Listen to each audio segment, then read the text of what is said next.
2023 में ज़ीरोधा में बिना किसी प्रॉब्लम के अगर आप अपना अकाउंट खोलना चाहते हो तो इस वीडियो में आपको पूरा शुरू से लेके आखिरी तक स्टेप बाय स्टेप हर एक चीज के बारे में बताऊंगा, ताकि जब आप अपना अकाउंट खोलो तो आपको कोई भी प्रॉब्लम ना आए।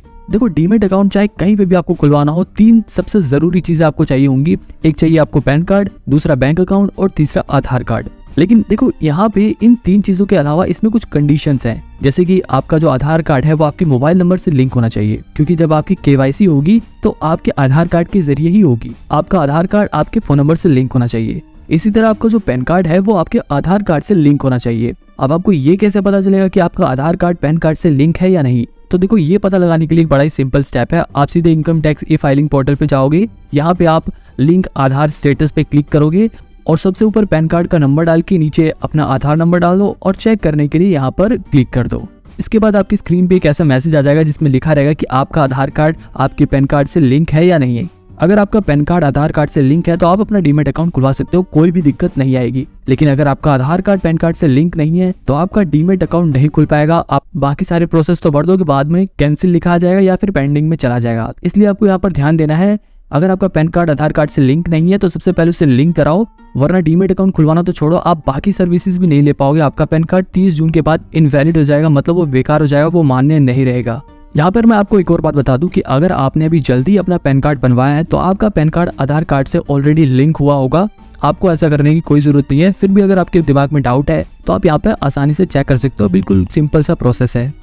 डीमेट अकाउंट को लेकर लोगों के दिमाग में ना कई कॉमन डाउट होते हैं, कई कॉमन सवाल होते हैं, जिसके बारे में आपको अभी बता देता हूँ। सबसे पहला डाउट ये होता है कि भाई डीमेट अकाउंट होता क्या है? तो देखो, डीमेट अकाउंट सिंपली बताऊं तो बिल्कुल हमारे बैंक अकाउंट की तरह होता है। जैसे बस बैंक अकाउंट में हमारे पैसे जमा होते हैं तो डीमेट अकाउंट में हमारे शेयर्स जमा होते हैं, ठीक है। एक और चीज जो लोगों के दिमाग में आती है कि अगर मेरे को अपना डीमेट अकाउंट यूज नहीं करना तो क्या मैं उसे बाद में बंद करवा सकता हूँ? तो देखो भाई, आप बिल्कुल अपना डीमेट अकाउंट बंद करा सकते हो, कोई भी दिक्कत नहीं है इसमें। दूसरा सवाल होता है कि क्या डीमेट अकाउंट खुलवाना सेफ है? तो दोस्तों, डीमेट अकाउंट खुलवाना बिल्कुल सेफ है। डीमेट अकाउंट खुलवाने में कोई भी प्रॉब्लम नहीं होती, ये बिल्कुल लीगल चीज है। आपके डॉक्यूमेंट्स और आपकी इन्फॉर्मेशन बिल्कुल सेफ होती है आपके ब्रोकर के पास, तो घबराने वाली कोई भी बात नहीं है। तीसरा सवाल होता है कि क्या डीमेट अकाउंट खुलवाने के कुछ चार्जेस भी लगते हैं? तो देखो हर ब्रोकर का अलग अलग हिसाब किताब होता है। कुछ ब्रोकर के पास आप फ्री में अपना डीमेट अकाउंट खुलवा सकते हो, तो कुछ ब्रोकर के पास आपको अपना डीमेट अकाउंट खुलवाने के चार्जेस होते हैं। हालांकि सबके अलग अलग फायदे नुकसान होते हैं। अगर आपको ये जानना है कि आपके लिए डीमेट अकाउंट खुलवाना कहाँ पर सही रहेगा तो आप मेरी ये वाली वीडियो देख सकते हो। एक और बड़ा ही कॉमन सवाल है जो मेरे से कई लोगों ने पूछा कि अगर हमने अपना डीमेट अकाउंट खुलवाया और वो ब्रोकर भाग गया तो हमारे पैसे कहाँ जाएंगे? क्या हमारे पैसे डूब जाएंगे? तो देखो, यहाँ पर मैं आपको बिल्कुल क्लियर कर देता हूँ कि जब आप शेयर खरीदते हो ना तो वो शेयर्स आपके डीमेट अकाउंट में आते हैं। यहाँ पे जो ब्रोकर होता है उसका काम होता है आपकी बिहाफ पर शेयर्स को खरीदना और बेचना। मतलब अगर आपने उनके ऐप में कहा कि मेरे को एक शेयर ये वाला खरीदना है तो वो आपकी रिक्वेस्ट को प्रोसेस कर देंगे और आपके लिए उस शेयर को खरीद लेंगे और आपके डीमेट अकाउंट में वो शेयर 1-2 दिन बाद आ जाएगा। ऐसे ही जब आप उसे बेच दोगे तो वो आपकी बिहाफ पर उसे बेच देंगे। तो समझने वाली बात यही है कि ब्रोकर्स के भाग जाने के चांसेस बहुत कम है, ऐसा हो ही नहीं सकता। लेकिन अगर बाई चांस हो भी जाता है तब भी आपको बता दूं कि आपके शेयर्स आपके डीमेट अकाउंट में होते हैं, ना कि आपके ब्रोकर के पास होते हैं। एक आखिरी डाउट और लोगों के दिमाग में होता है कि अगर हमने एक ब्रोकर के पास अपना डीमेट अकाउंट खोला, सपोज करो आपने ग्रो में अपना डीमेट अकाउंट खोला, तो क्या आप उस डीमेट अकाउंट को ज़ीरोधा में इन्वेस्ट करने के लिए यूज कर सकते हो? तो यहाँ पर मैं आपको बता दूं कि हर ब्रोकर अपने पास अलग अलग डीमेट अकाउंट खोलते हैं। मतलब अगर आपने ग्रो में अपना डीमेट अकाउंट खुलवाया तो आप उस डीमेट अकाउंट को ज़ीरोधा में यूज नहीं कर सकते। आपको हर ब्रोकर के पास अलग अलग डीमेट अकाउंट खुलवाना होता है। यहाँ पर मैं आपको बता दूं कि आप एक साथ कई सारे ब्रोकर के पास अपना डीमेट अकाउंट खुलवा सकते हो, मतलब आप मल्टीपल डीमेट अकाउंट भी खुलवा सकते हो, कोई भी दिक्कत नहीं है। ओके, तो ये सभी चीजें आपके समझने के लिए बहुत ज्यादा जरूरी थी। अब अगर आप ज़ीरोधा में बिना किसी प्रॉब्लम के अकाउंट खोलना चाहते हो तो सबसे पहले डिस्क्रिप्शन में दिए हुए लिंक पर क्लिक करना है। तो उस लिंक पर क्लिक करते ही अगर आप चाहे फोन यूज करो या लैपटॉप यूज करो, आपके ब्राउजर पे एक ऐसा पेज खुल जाएगा। यहाँ पर आप देखोगे, यहाँ पर आपके पास साइन अप नाउ का ऑप्शन दिखेगा। इसके नीचे यहाँ पर आपको अपना मोबाइल नंबर डालना है और फिर कंटिन्यू पर क्लिक कर देना है। इसके बाद आपके फोन में OTP आ जाएगा और यहाँ पर OTP डालकर कंटिन्यू कर देना है। इसके बाद ये आपसे आपकी डिटेल पूछेगा, आप यहाँ पर कंटिन्यू विद गूगल से करके भी कर सकते हो और आप मैन्युअली नीचे आप अपना नाम और ईमेल आईडी डालकर कंटिन्यू कर सकते हो। इसके बाद आपने जो भी जीमेल आईडी डाली है उस पे OTP आ जाएगा। अब यहाँ पर आपको वो OTP कॉपी करके यहाँ पे पेस्ट कर देना है और फिर कंटिन्यू कर देना है। अब यहाँ से आपका अकाउंट ओपनिंग का पहला स्टेप चालू होता है। सबसे पहले स्टेप में सबसे ऊपर आपको पैन कार्ड का नंबर डालना है। आपको अपने पैन कार्ड का नंबर यहाँ पर मिल जाएगा। इसके बाद नीचे आपको अपनी डेट ऑफ बर्थ डाल के कंटिन्यू कर देना है। इसके बाद सेकंड स्टेप खुल जाएगा जिसमें आपसे अकाउंट ओपनिंग फीस मांगेगा। जैसा कि मैंने आपको बताया था कि किसी किसी ब्रोकर में अकाउंट ओपनिंग फीस भी लगती है, यहाँ पर आपसे ज़ीरोधा अकाउंट ओपनिंग फीस 200 रुपये ले रहा है। इस वाले पोर्शन में देख सकते हो आप इक्विटी, एफएनओ, करेंसी, कमोडिटी सब पे टिक लगा हुआ है और ये जो 200 रुपये है वो इन सभी का है। आप इनमें से अगर कोई चीज हटाना चाहो तो हटा सकते हो, लेकिन तब भी आपके 200 रुपये लगेंगे। इसलिए बेहतर यही होगा कि आप इन सब में टिक लगे रहने दो। क्या पता फ्यूचर में कमोडिटी या एफएनओ में इन्वेस्ट करना चाहो तो बाद में काम आएगा, तो इसलिए आप इन सब में टिक लगे रहने दो। इसके बाद नीचे स्क्रॉल करोगे तो यहाँ पे लिखा है पे यूजिंग यूपीआई। इसके अलावा आप नेट बैंकिंग या वॉलेट से भी चूज कर सकते हो, लेकिन हम यहाँ पे यूपीआई से ही पेमेंट करेंगे। इस बॉक्स में आपको अपनी यूपीआई आईडी डालनी है। आप अगर पेटीएम यूज करते हैं तो लास्ट में @Paytm, अगर आप फोन पे यूज करते हैं तो लास्ट में @YBL आएगा। यहाँ पर अपनी आईडी डालने के बाद आपको पे एंड कंटिन्यू पर क्लिक कर देना है। अब यहाँ पर आपने जिस भी ऐप की यूपीआई आईडी डाली है उस ऐप पर मैसेज पहुंच जाएगा जहाँ पर आपको जाकर पेमेंट करनी है, और जैसे ही वहाँ पर पेमेंट सक्सेसफुल हो जाएगी यहाँ पर ये पेज रिफ्रेश हो जाएगा और अगला पेज खुल जाएगा।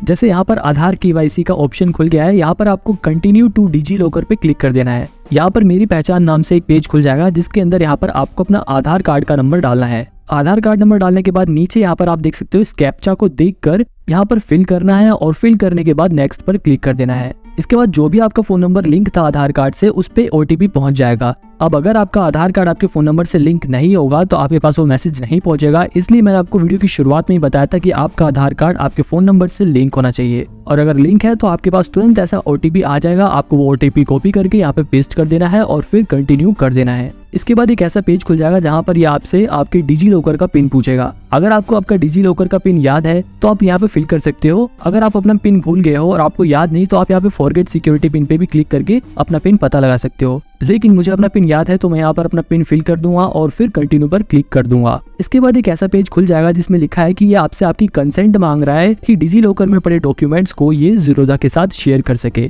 तो यहाँ पर आपको अलाउ कर देना है, इसमें कोई भी दिक्कत वाली बात नहीं है, बिल्कुल सेफ है।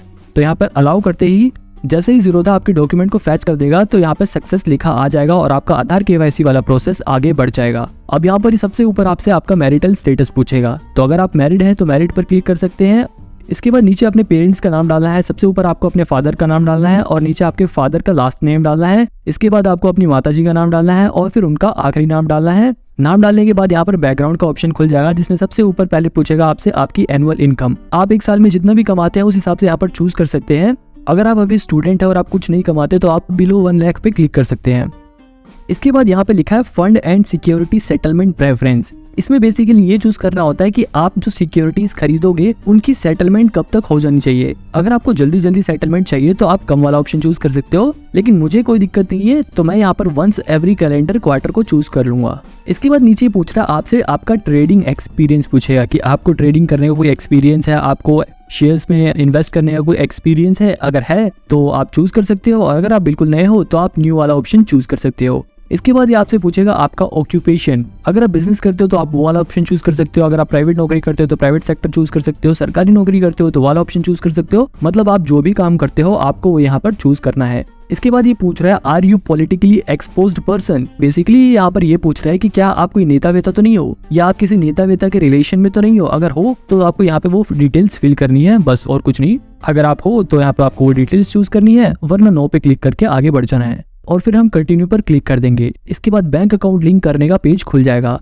अब यहाँ पर आपके पास 2 ऑप्शन है, आप अपना बैंक अकाउंट IFSC कोड के जरिए लिंक करना चाहोगे या अपनी UPI आईडी के जरिए। तो देखो UPI आईडी वाला ऑप्शन अभी नया नया आया है और IFSC कोड वाला पुराना ऑप्शन है, तो यहाँ पर मैं IFSC कोड वाला ही प्रेफर करूंगा। अगर आप चाहो तो UPI आईडी वाला भी ऑप्शन चूज कर सकते हो, उसमें सिर्फ आपको UPI आईडी डालनी है और फिर वेरीफाई कर देना है। और अगर आप IFSC वाला चूज कर दो तो सबसे ऊपर आपको अपने बैंक की ब्रांच का IFSC कोड डालना है। आप जैसे ही अपने बैंक का IFSC कोड डालोगे नीचे ऑटोमेटिकली MICR कोड आ जाएगा, आपको चूज कर देना है। यहाँ पे देख लेना वो सही है या नहीं है। अगर आपने सही IFSC कोड डाला है तो सही दिखाएगा। इसके बाद नीचे आपको अपने बैंक का अकाउंट नंबर डालना है और फिर नीचे एक बार और अपना अकाउंट नंबर डालकर कंफर्म कर देना है। अब यहाँ पर ऑटोमेटिकली नीचे सारी डिटेल्स दिखा देगा कि आपका बैंक अकाउंट ये है, आपकी ब्रांच का नाम दिखा देगा और इसके बाद नीचे यहाँ पर आपको एक छोटा सा बॉक्स दिख रहा है, यहाँ पे टिक लगा देना है और फिर नीचे जो दूसरा चेक बॉक्स दिया है उसमें भी टिक लगा देना है जिसमें लिखा है कि आप ज़ीरोधा को ऑथराइज कर रहे हो कि आपके जरिए वो आपकी डीमेट अकाउंट से शेयर्स को खरीद सके और बेच सके। बेसिकली जितने भी चेक बॉक्स है उन सब में आपको क्लिक कर देना है, आप इन्हें पढ़ सकते हो और फिर आपको नीचे कंटिन्यू पर क्लिक कर देना है। इसके बाद वेबकैम वेरिफिकेशन का ऑप्शन खुल जाएगा। यहाँ पर लिखा है write the below code on a piece of paper and hold it in front of camera. यानी कि जो भी यहाँ पर कोड दिखा रहा है उसे एक पेपर पर लिख कर अपने कैमरे के सामने उस पेपर को दिखाते हुए अपनी फोटो खींचनी है आपको। यहाँ पर आपको ये ध्यान देना है कि आपका कोड और आपका चेहरा दोनों साफ साफ आपको फोटो में दिखाई दे रहा हो। एक सैंपल पोज यहाँ पर दिखा रखी है, बिल्कुल ऐसे ही आपको अपनी फोटो खींचनी है। अपनी फोटो को कैप्चर करने के बाद यहाँ पर अपलोड डॉक्यूमेंट का ऑप्शन खुल जाएगा। सबसे ऊपर यहाँ पर आपसे मांग रहा है इनकम प्रूफ। देखो, अगर आपको फ्यूचर एंड ऑप्शंस में इन्वेस्ट करना है तब आपको यहाँ पर इनकम प्रूफ देना पड़ेगा। अगर आपके पास इनकम प्रूफ नहीं है तो अभी इस ऑप्शन को रहने दो, आप इसे बाद में भी फिल कर सकते हो। लेकिन अगर आप फ्यूचर एंड ऑप्शन में इन्वेस्ट नहीं करना चाहते तो इसे आप छोड़ भी सकते हो, ये कोई ज्यादा जरूरी नहीं है। मैं यहाँ पर आपको ये क्लियर कर देता हूँ कि इक्विटी में इन्वेस्ट करना अलग चीज है और फ्यूचर एंड ऑप्शंस में इन्वेस्ट करना अलग चीज है। तो बेसिकली अगर आप सिर्फ इन्वेस्टिंग करना चाहते हो तो आप इसे छोड़ भी सकते हो। इसके बाद नीचे यहाँ पर आपको सिग्नेचर की फोटो अपलोड करनी है। तो यहाँ पर आपको एक खाली पेपर पर साइन करके उसकी फोटो खींचकर अपलोड कर देनी है। ध्यान देने वाली चीज यहाँ पर ये है कि आप जो साइन करोगे वो पेंसिल से नहीं होना चाहिए या फिर किसी स्केच पेन से नहीं होना चाहिए। सिर्फ पेन का इस्तेमाल करके ही आपको साइन करना है और अपलोड करना है। सिग्नेचर अपलोड करने के बाद नीचे पैन कार्ड की फोटो अपलोड करनी है। तो अब यहाँ पर आप अपने पैन कार्ड की फोटो खींचो और उसे अपलोड कर दो। यहाँ पर सिग्नेचर और पैन कार्ड की फोटो अपलोड करना कंपलसरी है, लेकिन इनकम प्रूफ देना कंपलसरी नहीं है। अगर आप फ्यूचर एंड ऑप्शन में इन्वेस्ट करना चाहते हो तभी आपको इनकम प्रूफ देना है। इसके बाद अगर आप कंटिन्यू पर क्लिक करोगे तो आपके पास नॉमिनी की डिटेल्स फिल करने का ऑप्शन खुल जाएगा। देखो, नॉमिनी का मतलब होता है कि अगर आपको कुछ हो जाता है तो आपके बाद आपके वो जो शेयर्स है वो आपके नॉमिनी को ट्रांसफर हो जाएंगे, यानी कि जिस व्यक्ति को आपने चुना है वो शेयर्स उसके पास चले जाएंगे। बेसिकली जैसे बैंक में नॉमिनी होता है ना कि हमारे बाद हमारे पैसे उनको मिल जाए, ऐसे ही डीमेट अकाउंट में भी होता है, आपके बाद आपके वो शेयर्स आपके नॉमिनी को मिल जाएंगे। तो यहाँ पर आप देखो, यहाँ पे लिखा है कि आप ज्यादा से ज्यादा 3 नॉमिनी ऐड कर सकते हो अपनी डीमेट अकाउंट में। और अगर आप जो नॉमिनी ऐड कर रहे हो वो एक बच्चा है तो आपको उसके गार्जियन की भी आइडेंटिटी प्रूफ सबमिट करनी होगी। बेसिकली अगर आप उम्रदराज व्यक्ति हैं और आप चाहते हैं कि आपका पोता आपका नॉमिनी हो तो यहाँ पर आपको उसके गार्जियन यानी कि उसके फादर की भी आइडेंटिटी प्रूफ डालनी होगी। अगर अभी आपके पास उनके डॉक्यूमेंट अवेलेबल नहीं है तो आप इस ऑप्शन को स्किप करके आगे बढ़ सकते हो। लेकिन मैं यहाँ पर एक नॉमिनी ऐड करके आपको दिखा देता हूँ। यहाँ पर हम ऐड नॉमिनी वाले ऑप्शन पे क्लिक करेंगे तो नॉमिनी 1 का एक पेज खुल जाएगा। यहाँ पर सबसे ऊपर नॉमिनी का नाम पूछेगा, तो यहाँ पर आपको वो नेम फिल कर देना है जिस किसी को भी आप नॉमिनी बनाना चाहते हो। इसके बाद आपको उनकी डेट ऑफ बर्थ यहाँ पर फिल कर देनी है। इसके बाद यहाँ पर आपको नॉमिनी की ईमेल आईडी डालनी है, अगर है तो डाल दो, नहीं है तो आप अपनी भी डाल सकते हो। नीचे आपको उस नॉमिनी का मोबाइल नंबर फिल कर देना है। इसके बाद नीचे मेन चीज पूछेगा कि परसेंटेज ऑफ शेयर्स। अगर आपको कुछ हो जाता है तो आपके पास जो आपके शेयर्स हैं उनकी कितनी परसेंटेज आपके नॉमिनी के पास जाए। तो यहाँ पर परसेंटेज भी आप अपने हिसाब से चूज कर सकते हो। जैसे मैं यहाँ पर 100% चूज कर देता हूँ तो ये सारे 100% शेयर हैं वो मेरे नॉमिनी के पास पहुंच जाएंगे। ये जब काम आता है, मान लो अगर आपने 2 नॉमिनी ऐड कर दिए तो आप यहाँ पर 50% नॉमिनी 1 के लिए चूज कर सकते हो, 50% नॉमिनी 2 के लिए चूज कर सकते हो। मतलब दोनों नॉमिनी को आपके आधे आधे शेयर्स मिल जाएंगे। अब ये पूछेगा द नॉमिनी इज माई, मतलब आपका और नॉमिनी का रिलेशन क्या है, मतलब नॉमिनी आपका लगता क्या है। तो अगर वो आपके फादर हैं, आपकी मदर हैं तो आपको वो चूज करना है। अगर आपकी वो डॉटर है या सन है तो आपको वो यहाँ पर चूज कर देना है। इसके बाद ये आपसे नॉमिनी की आइडेंटिटी प्रूफ मांगेगा। तो यहाँ पर आप आइडेंटिटी प्रूफ के लिए आप उनका आधार कार्ड लगा सकते हो, मतलब नॉमिनी के आधार कार्ड की फोटो यहाँ पर आपको अपलोड कर देनी है। इसके बाद ये पूछेगा कि क्या आपका जो नॉमिनी है उसका एड्रेस और आपका एड्रेस सेम है। तो अगर है तो यहाँ पर टिक लगा दो, अगर नहीं है तो आप उसका एड्रेस भी यहाँ पर फिल कर सकते हो। अब देखो, यहाँ पर नॉमिनी 1 की सारी डिटेल ऐड हो गई है। अगर आपको दूसरा नॉमिनी भी ऐड करना है तो आप यहाँ पर ऐड अनदर नॉमिनी पे क्लिक कर सकते हो। लेकिन मुझे यहाँ पर सिर्फ एक ही नॉमिनी ऐड करना था तो मैं यहाँ पर कंटिन्यू कर देता हूँ। अब फाइनली इसका लास्ट स्टेप चालू हो जाता है जिसमें यहाँ पर ये आपसे ई साइन मांगेगा। यहाँ पर आपको ज्यादा कुछ नहीं करना, बस ई साइन पे क्लिक करना है और क्लिक करने के बाद थोड़ा लोडिंग होगा। उसके बाद एक ऐसा पेज खुल जाएगा जहाँ पर टर्म्स एंड कंडीशंस लिखी होगी। इसके बाद प्रोसीड टू ई साइन पे क्लिक करना है आपको। क्लिक करते ही आपके पास एक नया पेज खुल जाएगा। यहाँ पर ये लिखा है ना, आई हियर बाय ऑथराइज, इस चेक बॉक्स में आपको टिक लगाना है और फिर नीचे यहाँ पर इस बॉक्स में आपको अपना आधार कार्ड नंबर फिर से डालना है और सेंड ओटीपी पर क्लिक कर देना है। ऐसा करते ही आपके पास फिर से एक ओटीपी आएगा और उस ओटीपी को आपको कॉपी करना है और यहाँ पर पेस्ट करके वेरीफाई ओटीपी पर क्लिक कर देना है।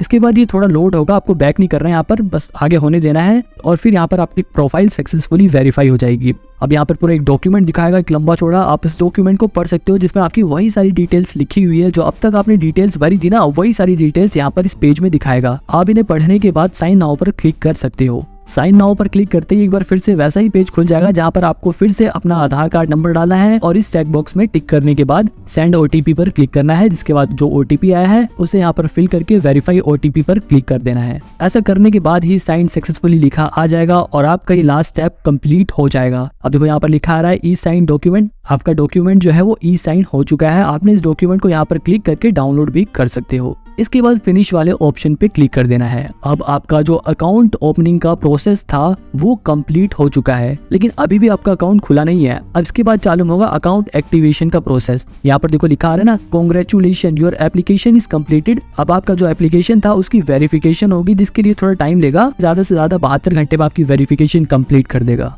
आप अपनी जीमेल आईडी चेक करोगे तो यहाँ पर फॉर्म रिसीव का एक मैसेज आया होगा आपके पास। यहाँ पर आप अपने एप्लीकेशन को ट्रैक भी कर सकते हो, जिसके लिए यहाँ पर आपको अपना मोबाइल नंबर डालना है और कंटिन्यू पर क्लिक करना है, ओटीपी सबमिट करना है, जिसके बाद आपके एप्लीकेशन का स्टेटस दिखा देगा। तो कुल मिलाकर यहाँ पर आपको थोड़ी देर इंतजार करना है। एक बार वेरिफिकेशन कंप्लीट हो जाएगी तो यहाँ पर ऐसा लिखा आ जाएगा कि योर अकाउंट इज एक्टिव, यानी कि आपका अकाउंट जो है वो एक्टिव हो चुका है और आपकी जो क्लाइंट आईडी है वो यहाँ पर आपको दिखा देगा। इसी क्लाइंट आईडी का इस्तेमाल करके आपको अब लॉगिन करना है। तो यहाँ से हम अपनी इस क्लाइंट आईडी को कॉपी कर लेते हैं और जीरोधा काइट ऐप को डाउनलोड करने के बाद उसे इंस्टॉल कर लेते हैं और यहाँ पर लॉगिन टू काइट लिखा है। यहाँ पर क्लिक करने के बाद सबसे ऊपर यूजर आईडी लिखा है ना, यहाँ पर आपको वो आईडी पेस्ट कर देनी है। और अब यहाँ पर ये आपसे पासवर्ड पूछेगा, लेकिन आपको तो पासवर्ड मालूम नहीं क्योंकि अभी तक आपने कोई पासवर्ड सेट ही नहीं किया। तो आपको ज्यादा कुछ नहीं करना, बस लॉगिन पे क्लिक करो। तो यहाँ पे देखो नीचे लिखा हुआ आ रहा है ना, your account has no password, मतलब आपके पास तो कोई पासवर्ड है ही नहीं। Please use the don't forget password option to do a reset, मतलब आपको जो फॉरगेट यूजर आईडी पासवर्ड वाला ऑप्शन लिखा है ना, यहाँ पर क्लिक करना है और आपको अपना पासवर्ड रीसेट करना है। यहाँ पर क्लिक करने के बाद I remember my user ID पे क्लिक रहेगा और नीचे आपको यूजर आईडी फिल करनी है, आपको अपना पैन कार्ड नंबर फिल करना है और यहाँ पर आपको ऑप्शन चूज करना है ईमेल आईडी पे आप ओटीपी चाहेंगे या एसएमएस पे, कोई भी आप चूज कर सकते हो। और फिर अपनी ईमेल आईडी डालने के बाद कैप्चा फिल करने के बाद आप अपना पासवर्ड रीसेट कर सकते हो। पासवर्ड एक बार रीसेट होने के बाद आप अपनी वही लॉगिन आईडी डालकर और अपना नया पासवर्ड डालकर लॉगिन कर सकते हो।